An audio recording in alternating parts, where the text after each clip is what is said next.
ഇന്ന് നമ്മൾ പോകുന്നത് ഒരു രാമേശ്വര യാത്രയെ പറ്റിയാണ്. കുറേ നാളായിട്ട് ആഗ്രഹിച്ചിരുന്ന് ഞങ്ങൾ ഫാമിലിയായിട്ട് പോയ ഒരു രാമേശ്വരം ട്രിപ്പ്.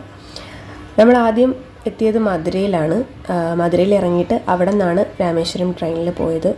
അപ്പോൾ മധുരയിൽ നേരത്തെ എത്തിയത് കൊണ്ട് വൈകിട്ട് സമയമൊക്കെ ആയപ്പോൾ എത്തിയായിരുന്നു. അപ്പോൾ അതുകൊണ്ട് തന്നെ നമ്മൾ വിചാരിച്ചു മധുരയിലുള്ള ക്ഷേത്രങ്ങൾ ഒന്ന് സന്ദർശിച്ചിട്ട് പോകാം എന്ന പ്ലാനിലാണ് ഞങ്ങൾ ഇറങ്ങിയത്. അപ്പോൾ മധുരൈ ജംഗ്ഷനിൽ ഇറങ്ങി.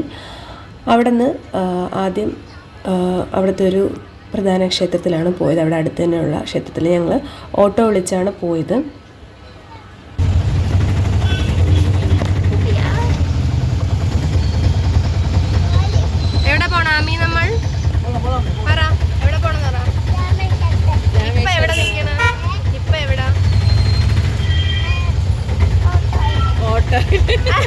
സ്ഥലത്തിന്റെ പേര് പറ.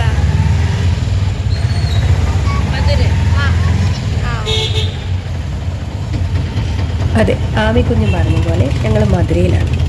എപ്പോഴും ജീവനുള്ളൊരു നഗരം, തിരക്കുള്ള വഴികൾ, നിറമുള്ള കടകൾ, ചിരിയും ശബ്ദവും നിറഞ്ഞ മുഖങ്ങൾ. മധുരയിൽ നടക്കുമ്പോൾ ഒരു സാധാരണ നഗരത്തിലൂടെയല്ല, ചരിത്രത്തിലൂടെയാണ് നടക്കുന്നതെന്ന് പതുക്കെ മനസ്സിലാകും.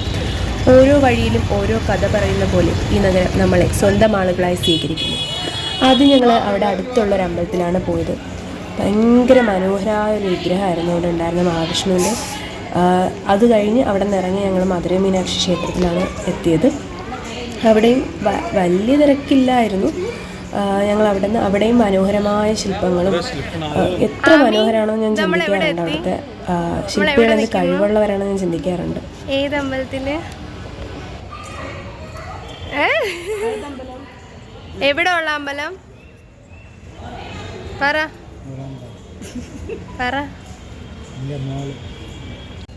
മധുരയുടെ ഹൃദയത്തിലാണ് മീനാക്ഷി അമ്മൻ ക്ഷേത്രം.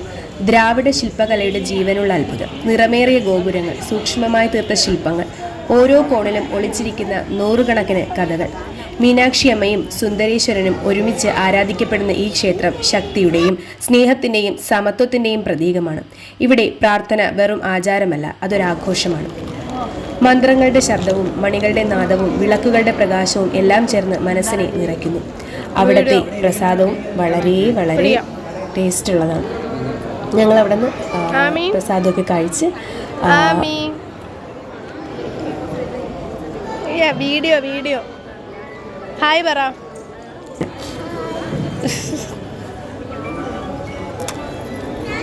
ഇതാണ് ഞങ്ങൾ അവിടുത്തെ ക്ഷേത്രത്തിൻ്റെ സൈഡിൽ തന്നെയാണ് ഈ പ്രസാദ കൗണ്ടർ വരുന്നത്. അപ്പോൾ അവിടെ കുറച്ച് നേരം ഞങ്ങൾ നിന്ന് പ്രസാദമൊക്കെ കഴിച്ചിട്ടാണ് അവിടെ നിന്ന് ഇറങ്ങിയത്. ഞങ്ങൾക്ക് കാര്യം വെളുപ്പിനായിരുന്നു ട്രെയിൻ രാമേശ്വരത്തേക്ക്. അപ്പോൾ അതുകൊണ്ട് ഞങ്ങൾക്ക് ലേറ്റായി ഇറങ്ങിയാലും മതി. അവിടെ റെയിൽവേ സ്റ്റേഷൻ കുറച്ചടുത്താണ്. അപ്പോൾ അതുകൊണ്ട് ഒരുപാട് ട്രാവൽ ചെയ്യേണ്ട ആവശ്യമില്ല. അപ്പോൾ അതുകൊണ്ട് ഞങ്ങൾ അവിടെ നിന്ന് ഇത് മേടിച്ചിട്ട് അവിടെ നിന്ന് കഴിച്ച് കുറച്ച് നേരം അവിടെയൊക്കെ നിന്നതിന് ശേഷമാണ് ഞങ്ങൾ റെയിൽവേ സ്റ്റേഷനിൽ പോയത്. പാവം എൻ്റെ കൊച്ച് വെളുപ്പാങ്കാലത്തുള്ള കാഴ്ചയാണ് ഈ കാണുന്നത്. ട്രെയിൻ വരാൻ വേണ്ടി ഉറങ്ങാൻ പറഞ്ഞിട്ടും ട്രെയിൻ വന്നിട്ടേ അവൾ ഉറങ്ങുള്ളൂ എന്ന് വാശിയിലിരുന്നിരുന്ന് അവസാനം കരച്ചിലായി അങ്ങനെ ഇരിക്കുന്നതാണ്. മുതിർന്നവരായ ഞങ്ങൾക്ക് പോലും വയ്യാണ്ടായി. കാര്യം ഞങ്ങൾക്ക് വെളുപ്പിന് 2 മണിക്ക് എന്തോ ആയിരുന്നു ട്രെയിൻ. 1 മണിക്കായിരുന്നു ട്രെയിൻ ലേറ്റായി, നല്ല ലേറ്റായി, ഒരു മണിക്കൂറോളം ലേറ്റായി. അങ്ങനെ ഇരിക്കുന്നതാണ്. അവസാനം ഇരുന്നിരുന്ന് കുഞ്ഞവിടെ കിടപ്പായി. പക്ഷെ അവൾ ട്രെയിനിൽ കയറിയിട്ടേ ഉറങ്ങിയുള്ളൂ, അവിടെ ഇരിപ്പായി. എന്നിട്ട് ഇത് കഴിഞ്ഞിട്ട് ഞങ്ങൾ ട്രാവൽ കഴിഞ്ഞ് രാമേശ്വരം സ്റ്റേഷനിൽ ഇറങ്ങിയതിന് ശേഷമുള്ളതാണ്. അപ്പോൾ ഇവിടെ നിന്ന് യാത്ര നമ്മളെ കൊണ്ടുപോകുന്നത് രാമേശ്വരത്തേക്കാണ്. ശാന്തത ശ്വാസമെടുക്കുന്ന ഒരു പുണ്യഭൂമിയാണ് രാമേശ്വരം. നീല നിറത്തിലുള്ള കടലും ഉപ്പിനെ മണം നിറഞ്ഞ കാറ്റും നിശബ്ദമായ വഴികളും. രാമേശ്വരം മനസ്സിനെ പതുക്കെ നിശബ്ദമാക്കുന്നൊരു സ്ഥലമാണ്. 22 തീർത്ഥക്കിണറുകളിൽ കുളിച്ച് രാമനാഥ സ്വാമിയും കണ്ട് തൊഴുതതിന് ശേഷം രാമേശ്വരത്തിൽ നിന്ന് മുന്നോട്ട് ഭൂമിയുടെ അറ്റത്തേക്ക് എന്നപോലെ നമ്മളെത്തുന്നത് ധനുഷ്കോടിയിലേക്കാണ്. അവിടെയും തൊഴുത് അവിടുത്തെ ഒരുപാട് ക്ഷേത്രങ്ങളിലും സന്ദർശിച്ച് ഞങ്ങളുടെ രാമേശ്വര യാത്ര ഞങ്ങൾ അവിടെ അവസാനിപ്പിച്ചു.